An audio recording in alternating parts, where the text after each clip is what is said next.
Спортшылардың емес, ақ халатты абзалы жандардың жарысы. Петропавлда жедел және кезек күттірмейтін медициналық көмек бригадаларының республикалық спартакиадасы бастау алды. Оған қатысуға еліміздің түкпір-түкпірінен командалар келді. Дәстүрлі шара облысымызда кездейсоқ өтіп отырған жоқ. Республиканский спартакиада 20 команда қатысады.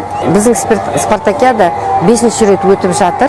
Былтыр Семей Абай облысында өтті, Семей қаласында. Сол спартакиадада Север Қазақстан облысының бригадасы бірінші орын ие болды.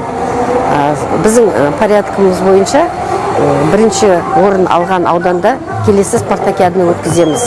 Сынға түсетін командада 3 маман болады. Ал сонау Семейден 8 адам келіпті. Шығыстағы ағайын қолдау көрсету үшін Петропавлға қосымша билет алған екен.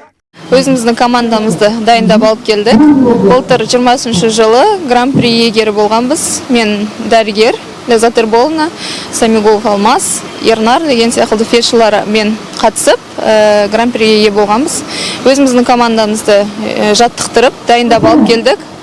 Жеңіспен ораламыз деп ойлаймыз. Жарыс барысын халықаралық тәжірибесі бар мамандар. Сонымен қатар жоғары оқу орындарында сабақ беретін ұстаздар қадағалайды және бағалайды. Олар әр тапсырмаға жіті назар аударады.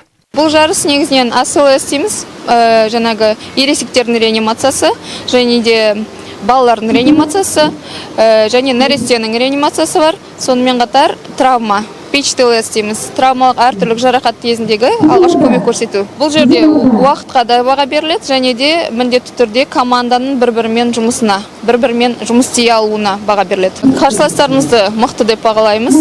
Бізде әрбір жыл сайын командалар жақсы жаттықтырылып, жақсы дайындалып жатыр. Әрбір жыл сайын командалардың мықтылығын байқап отырмыз. Сол себепті бізге жеңіске жетуде оңай болмайды деп ойлаймын.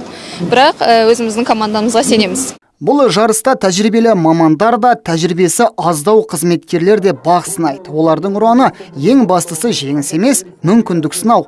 Адам өміріне араша түсер жандар осындай сайыстар арқылы да әріптестерінен сабақ алғысы келеді. Ақмола облысының атынан, Көкшетау қаласынан жедел жәрдем қызметінің фельдшерларымыз Ким Филипп, Ләззат, мен есім Бақтар. 10 жылдай жедел жәрдем қызметінде жұмыс жасаймыз.